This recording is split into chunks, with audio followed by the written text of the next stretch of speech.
kamera ang isang bata sa Cebu na nababalubaluktot ang katawan dahil sinapian di mano siya ng demonyo.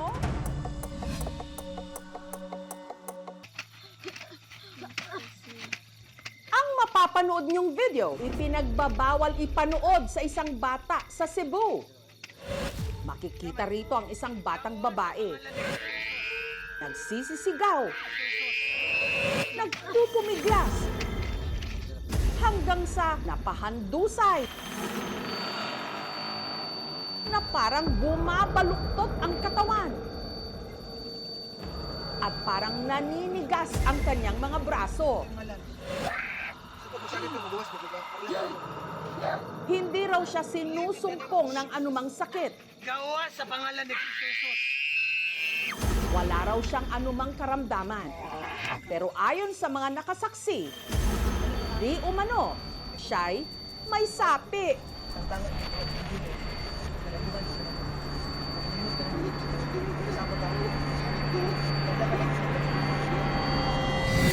At ang videong ito, iniiwasang ipanood kay Shane sa takot na baka may puwersang muling bumalik sa kanya dahil siya ang batang nasa video. Gawa sa pangalan ni Jesus.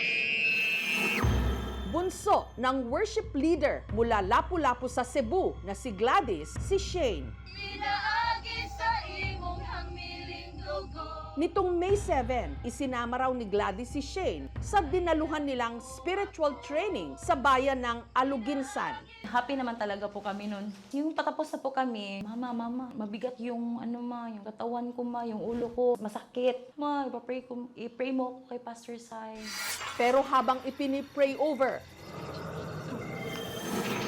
bigla raw nag-iba ang kilos ng bata.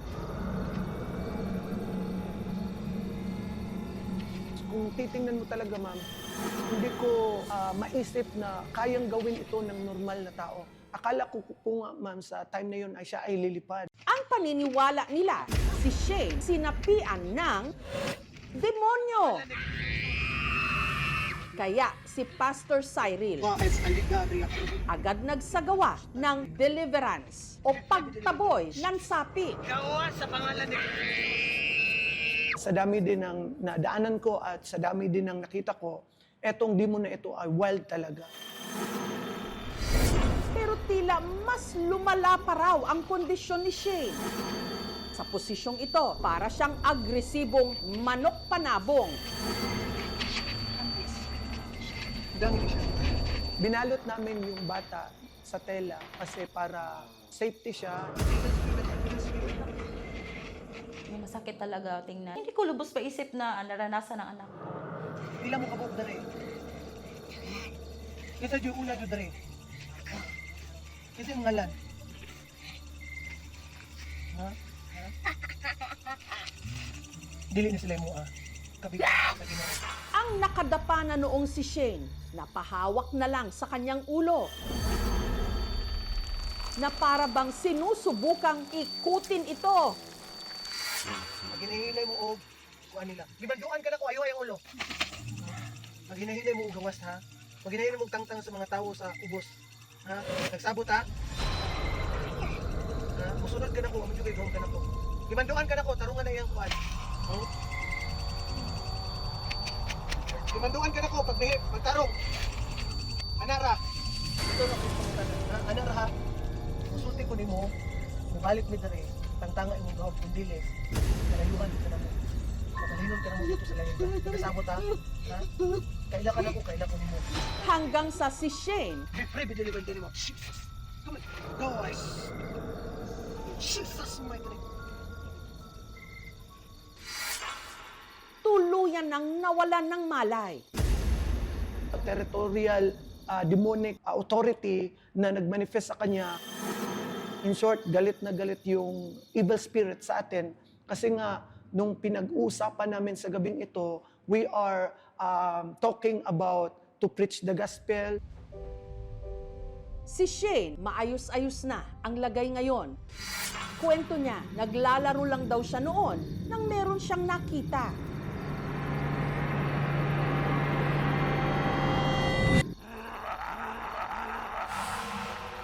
Mapula yung mata, mataas yung sungay. Tapos kulay black yung skin niya. Kabahan ako ng tumakbo. Bigat ng aking pakiramdam sa ulo ko. Tsaka yung likod ko. Mubalik mi diri. Tangtangan mo gahom kundili. Pagkagising di ko ko itawag ko sa akong pangalan. Pero murag yapon ko galuya, murag ko gilantan. Pero bugnaw ko paminaw kay naman ang Ginoo. At hindi raw ito ang unang beses na may kakatwang naramdaman si Shane. 8 taong gulang pa lang daw siya, bukas na raw ang tinatawag na kanyang third eye. Nakita rin siya ng mga heavenly things, like angels. Sinasabi niya sa akin, Ma, ang ganda talaga ng angel, Ma, yung pakpak. Kasi meron ako makita na yung mga demonyo. Kaya nga naman, kung ano, bata ka ng mobitaw, kinahanglan din siya magbabad. Babad yun siya sa pulong. Mubalik mi diri. Tangtangan mo gahom kundili. At sa kalagitnaan ng interview, si Shane biglang Bigyan ka ng likod. ano ang nakita ni Shane? Pag bumigat, meron na nag-watch sa akin.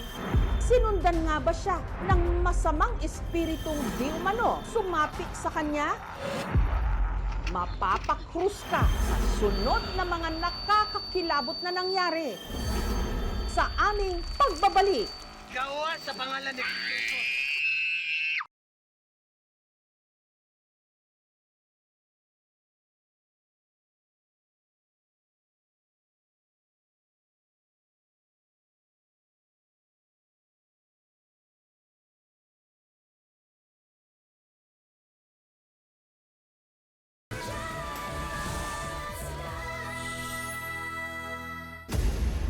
anyos na dalagita mula Lapu-Lapu City sa Cebu na si Shane.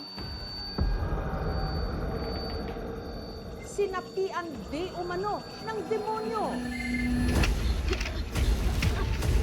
Kaman. Gawa sa pangalan ni Territorial demonic authority na nagmanifest sa kanya.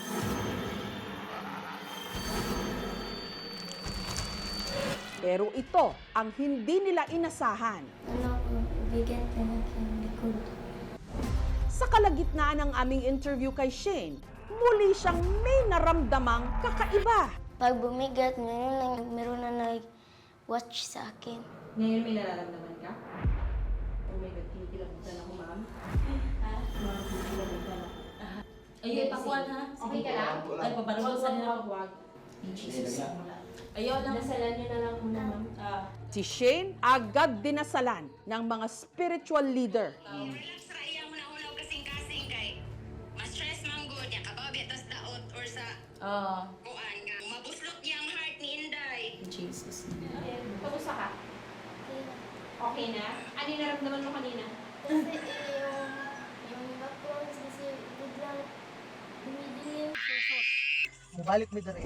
Tangtangan mo gahom kundili.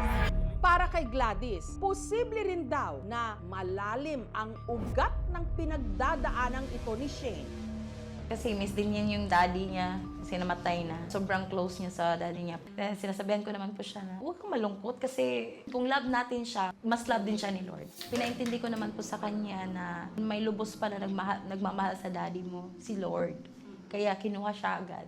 Pero iba naman ang pananaw ng isang child psychologist. Pwede nating tingnan seizure disorder, pero kailangan din nating malaman yung psychological basis natin.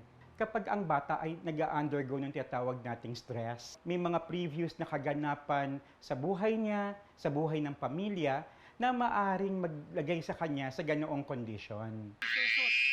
Mubalik mi diri. Tangtangan mo gahom kundili.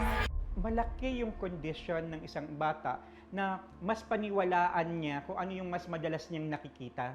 No? Yung mga paniniwala din ng magulang na dadala ng isang bata.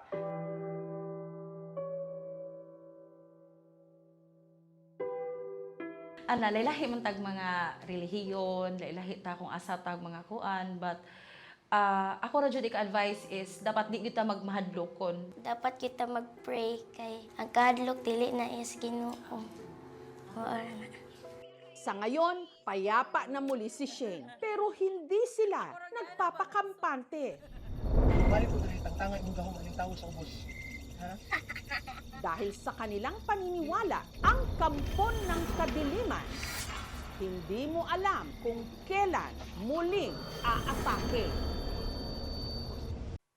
Thank you for watching, mga kapuso. Kung nagustuhan niyo po ang videong ito, subscribe na sa GMA Public Affairs YouTube channel. And don't forget to hit the bell button for our latest updates.